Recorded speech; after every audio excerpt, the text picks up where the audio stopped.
दोस्तों, स्वागत है आपका मेरे YouTube चैनल इंग्लिश बाबू पर। और आज मैं फिर हाजिर हूँ आपके साथ एक नई स्टोरी लेकर। और दोस्तों, आज जो स्टोरी मैं आपके लिए लेके आया हूँ, ये स्टोरी अकबर बीरबल की सीरीज़ से ली गई है। बहुत ही मज़ेदार कहानी है, सुनकर आपको बहुत मज़ा आएगा। और दोस्तों, आज की इस स्टोरी में आपको कई सारे नए इंग्लिश के वर्ड मीनिंग सीखने को मिलेंगे, उनकी करेक्ट प्रोनाउंसिएशन के बारे में पता चलेगा।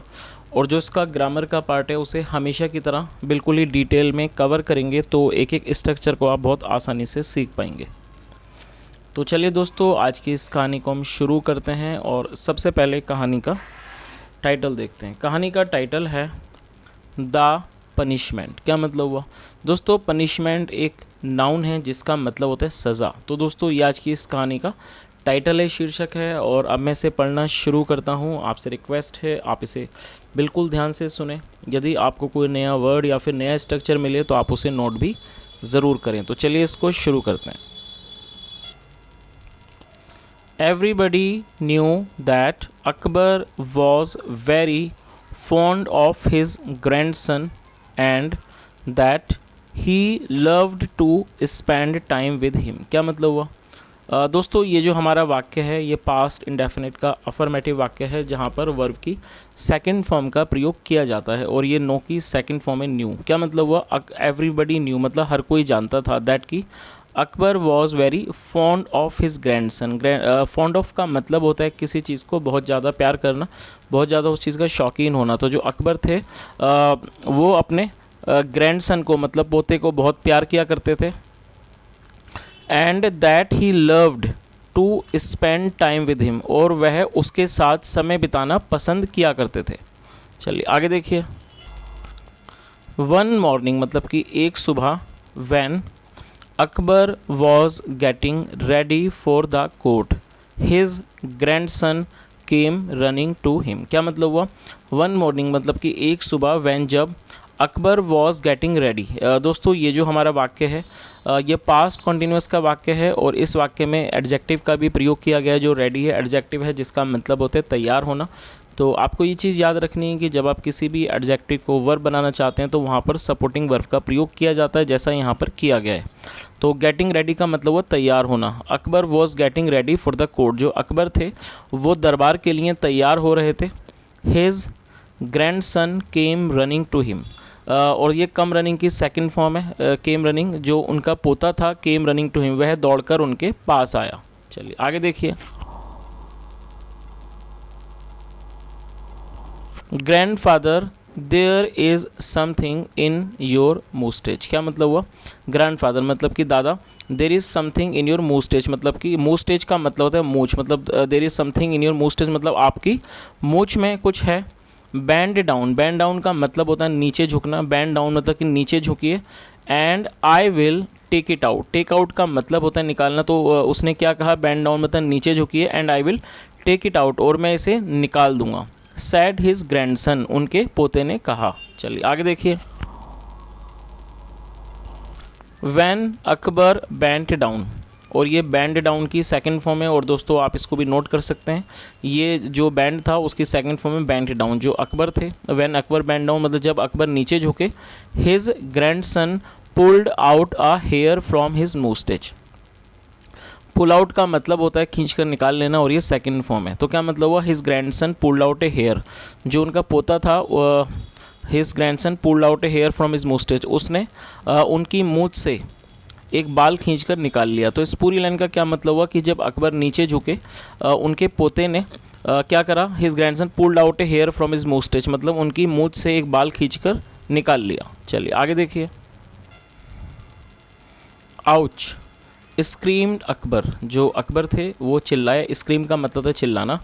क्लचिंग हिज फेस, क्लच का मतलब पकड़ना। क्लचिंग हिज फेस मतलब अपने चेहरे को पकड़ते हुए वह चिल्लाए। Why did you do such a naughty thing. क्या मतलब हुआ?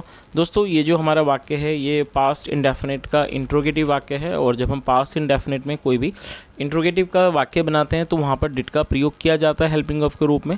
उसके बाद सब्जेक्ट और उसके बाद वर्ब की फर्स्ट फॉर्म लगाई जाती है। और दोस्तों, इस वाक्य में इंट्रोगेटिव वर्ड का भी यूज़ किया गया है। वाई मतलब क्यों। तो जब आप कोई भी ऐसा वाक्य बनाते हैं जहाँ पर इंट्रोगेटिव वर्ड का भी इस्तेमाल किया जाना है तो उसको पहले मेंशन किया जाता है। तो इस लाइन का क्या अर्थ हुआ, why did you do such A naughty thing, मतलब कि आपने ऐसी शरारती चीज़ क्यों की। हा फूल्ड यू, मतलब आई फूल्ड यू, मतलब मैंने आपको बेवकूफ़ बनाया। सैड हिज ग्रैंडसन, उनके पोते ने कहा। अकबर गॉट अप, जो अकबर थे वो खड़े हो गए। And sent him off to play, और उसको खेलने के लिए भेज दिया। चलिए आगे देखिए। On his way to the court, मतलब कि on his way to the court मतलब दरबार जाने के रास्ते पर। अकबर थॉट, जो अकबर थे उन्होंने सोचा, दैट कि he would give his ministers a problem to solve. क्या मतलब हुआ, on his way to the court मतलब दरबार जाने के रास्ते पर अकबर थॉट, अकबर ने सोचा कि he would give his ministers a problem to solve, मतलब वह अपने मंत्रियों को एक प्रॉब्लम को मतलब एक समस्या को सुलझाने को देंगे। सॉल्व मतलब सुलझाना। चलिए आगे देखिए। When he reached the court, और ये रीच की सेकंड फॉर्म है जिसका मतलब होता है पहुंचना। When he reached the court, जब वह दरबार पहुंचे। ही अड्रेस्ड हिज कोर्टियर्स, क्या मतलब हुआ, और दोस्तों एड्रेस करने का मतलब होता है संबोधित करना। When he reach the court, जब वह दरबार पहुंचे। ही अड्रेस्ड हिज कोर्टियर्स, और कोर्टियर्स मतलब दरबारी। उन्होंने अपने दरबारियों को संबोधित किया। सेइंग, ये कहते हुए। Someone pulled out a hair, किस मतलब क्या मतलब हुआ, someone pulled out a hair from my moustache, मतलब किसी ने मेरी मूछ से एक बाल खींच लिया। दिस मॉर्निंग, इस सुबह। I want him to be punished, मैं चाहता हूँ उसको सज़ा दी जाए। What punishment should I give him, और दोस्तों ये जो वाक्य है इसमें शुड का प्रयोग किया गया है।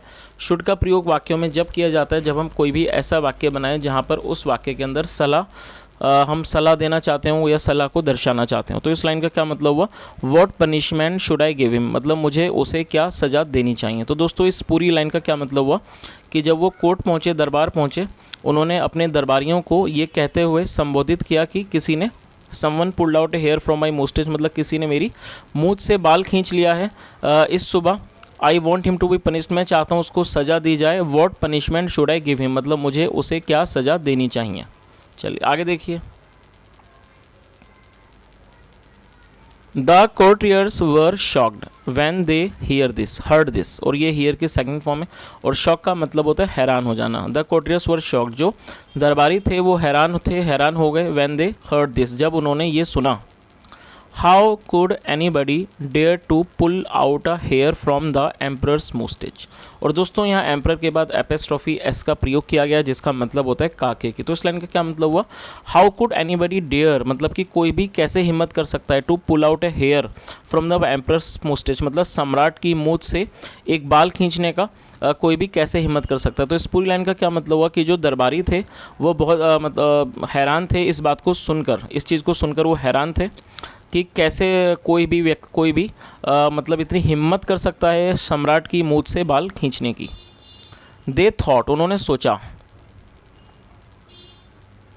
The courtiers started giving their suggestion, started का मतलब होता है किसी चीज़ को शुरू कर देना, और ये भी हमारा पास्ट इंडेफिनिट का अफर्मेटिव का ही वाक्य है। और दोस्तों ये चीज़ आपको याद रखनी है, जब आप कोई भी ऐसा वाक्य बनाना चाहते हैं जहाँ वाक्य की टेल पर लगा लगी जैसे शब्द आते हैं तो वहाँ पर स्टार्टेड का प्रयोग किया जाता है, उसके बाद वर्ब की फोर्थ फॉर्म लगाई जाती है। The courtiers started giving their suggestions, मतलब कि जो दरबारी थे वो अपने सुझाव देने लगे। चलिए आगे देखिए। The man should be flogged 1000 times said one courtier, क्या मतलब हुआ, दोस्तों ये जो आप वाक्य देख रहे हैं ये हमारा पैसिव वॉइस का वाक्य है, और ये यहाँ पर शुड का प्रयोग पैसिव के अंदर किया गया है। तो इस लाइन का क्या अर्थ हुआ, the man should be flogged 1000 times, मतलब कि उस आदमी को 100 कोड़े मारे जाने चाहिए। सैड वन कोर्टियर, एक दरबारी ने कहा। He should be imprison for life, क्या मतलब हुआ, ही शुड बी इम्प्रिजन का मतलब होता है किसी को कैद कर देना, कारागार में डाल देना। He should be imprison for life, मतलब उसे उम्र भर के लिए कैद किया जाना चाहिए। सैड अनादर, दूसरे ने कहा। चलिए आगे देखिए।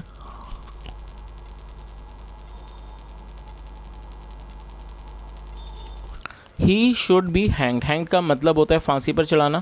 ही शुड बी हैंग्ड मतलब उसे फांसी पर चढ़ाया जाना चाहिए। सैड अ थर्ड मतलब तीसरे ने कहा। While everybody was giving Akbar suggestions Birbal kept quite, क्या मतलब हुआ वाइल। वाइल का मतलब था दौरान, मतलब कि जिस दौरान हर कोई अकबर को सुझाव दे रहा था, was giving Akbar suggestions, Birbal kept quite, जो बीरबल थे वो खामोश रहे। चलिए आगे देखिए। अकबर नोटिस दिस, नोटिस का मतलब होता है ध्यान देना। अकबर नोटिस दिस, जो अकबर थे उन्होंने इस बात पर ध्यान दिया। ही आस्क्ड बीरबल, उन्होंने बीरबल से पूछा, why are you so quiet, why are you so quiet मतलब आप इतने खामोश क्यों हो। Everyone is giving me plenty of advice,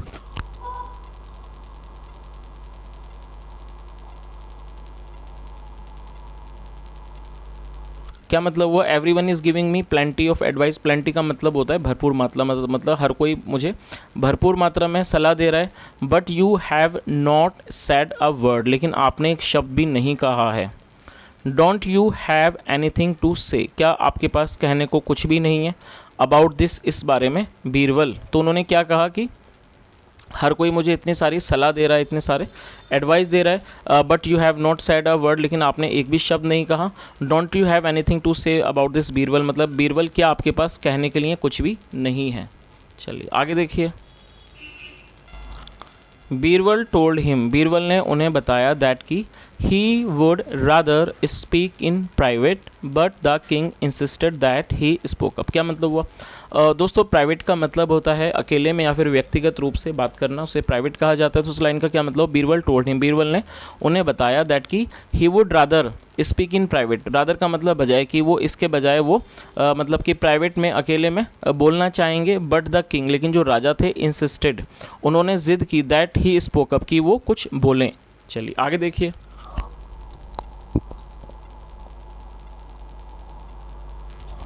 Birbal shocked everybody by saying, shock का मतलब होता है हैरान कर देना। Birbal shocked everybody by saying, मतलब बीरबल ने सबको हैरान कर दिया ये कहकर, the guilty person should be kissed, क्या मतलब हुआ। और दोस्तों यहाँ पर भी शुड का प्रयोग पैसिव के अंदर किया गया है। तो इस पूरी लाइन का क्या मतलब हुआ कि जो बीरबल थे उन्होंने सभी को हैरान कर दिया ये कहकर, the guilty person should be kissed, guilty का मतलब होता है दोषी, मतलब जो दोषी व्यक्ति है, शुड बी किस्ड, उसे चुंबन किया जाना चाहिए।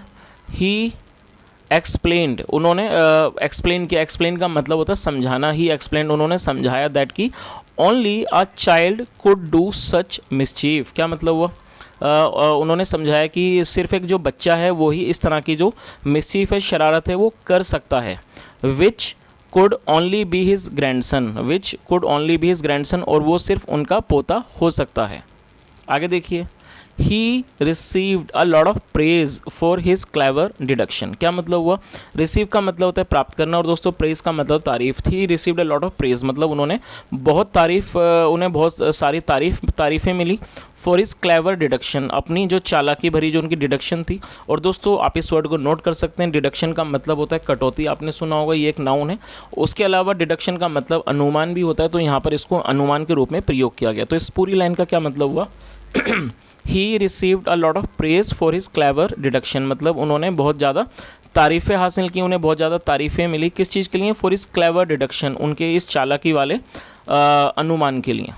तो दोस्तों कहानी आपको समझ ही आ गई होगी, जैसा ये जो शरारती बच्चा था उसने एक मूंछ से उनकी बाल खींचा, तो जिसकी वजह से जो बीरबल थे वो समझ गए कि जो इस तरह की जो शरारत है वो कोई बड़ा इंसान नहीं कर सकता, वो एक बच्चा ही कर सकता है। तो दोस्तों ये आज की एक बहुत छोटी सी कहानी थी, और मैं उम्मीद करता हूँ कहानी आपको अच्छी लगी होगी। और यदि मेरा पढ़ाने का प्रयास आपको अच्छा लगा हो तो आपसे रिक्वेस्ट है, वीडियो को ज़रूर लाइक करें, शेयर करें, चैनल को ज़रूर सब्सक्राइब करें। और दोस्तों यदि आज की कहानी में आपने कोई नया वर्ड सीखा हो तो कमेंट के माध्यम से ज़रूर बताएं। सुनने के लिए thank you so much. Have a nice day and bye.